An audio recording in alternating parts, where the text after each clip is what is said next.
आपण बनवूया कच्च्या कैरीचा पणा. तर हे बघा, मी इथे कच्च्या कैरी घेतलेल्या आहेत, त्या स्वच्छ धुवून घ्यायच्या आणि याचे छिलके काढून घ्यायचे.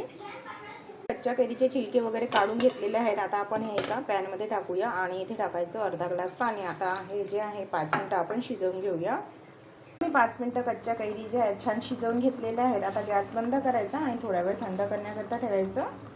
थोडं थंड झालेलं आहे. आता आपण हे जे आहे साईडला काढूया आणि यामध्ये थोडं पाणी टाकायचं आहे. पाणी टाकल्यानंतर आपण याचा गर जो आहे काढून घेऊया हाताने. हे बघा, अशा प्रकारे सहजतेने निघतो.